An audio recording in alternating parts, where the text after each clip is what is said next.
नमस्कार मित्रांनो, आज आपण बनवणार आहोत अगदी सोपी, झटपट आणि चविष्ट कांद्याची पात. तर चला रेसिपीला सुरुवात करूयात. इथे मी एक जुडी कांद्याची पात घेतली, पातीचे कांदे 2 आणि एक टोमॅटो. तर आता पात छोटी छोटी कापून घेऊयात. आता टोमॅटो कापूयात.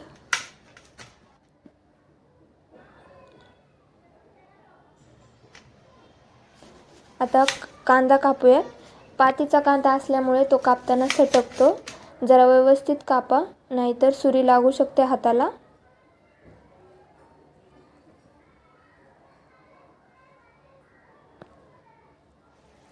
आता इथे आपण पात धुवून घेऊयात. स्वच्छ पात धुवून घ्यायची. आता एका कढईमध्ये थोडं तेल टाकायचं.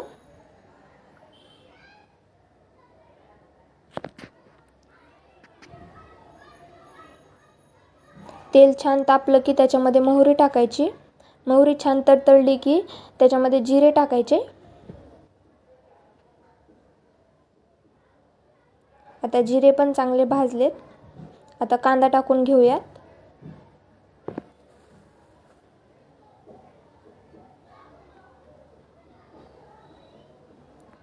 कांदा परतून घ्यायचा तेलामध्ये गुलाबी कलर होईपर्यंत.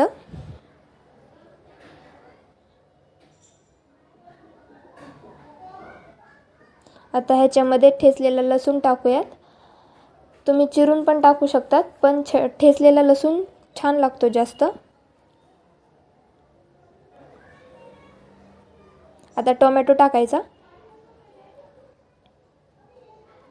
टोमॅटो पण परतून घेऊयात.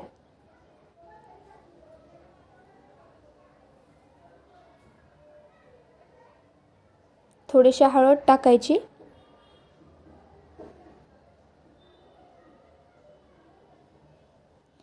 एक चमचा लाल मिर्च पावडर टाकायची.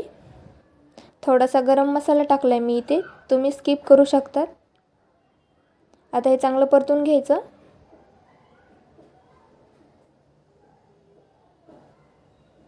एक चमचा मीठ टाकले मी इथे टोमॅटोमध्ये आधीच, कारण टोमॅटो पटकन मऊ होतो.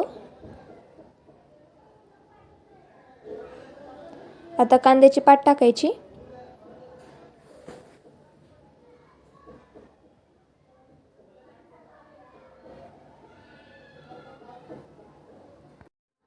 कांद्याची पात तेलामध्ये चांगली परतून घ्यायची.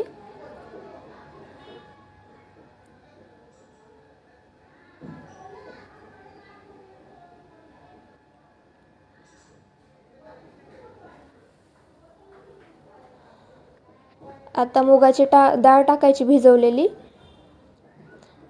5-10 मिनिटं मी आधीच भिजवून ठेवली होती मुगाची डाळ. त्याला पण चांगलं परतून घ्यायचं. थोडंसं पाणी टाकायचं, जास्त पाणी टाकायचं नाही, कारण कांद्याची पात पाणी सोडते, त्यामुळे वेगळं पाणी घालायची गरज नाही.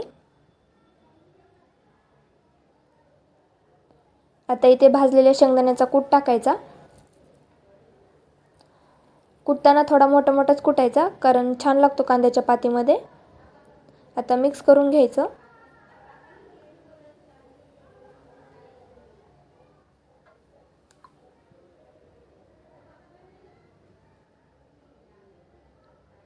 झाकण ठेवून 5 ते 7 मिनिटे मध्यम आचेवर भाजी शिजवून घेऊयात.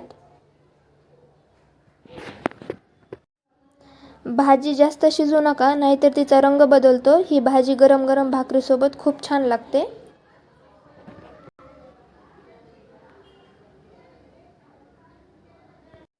जर तुम्हाला ही रेसिपी आवडली असेल तर लाईक, शेअर आणि सबस्क्राईब नक्की करा. भेटू पुढच्या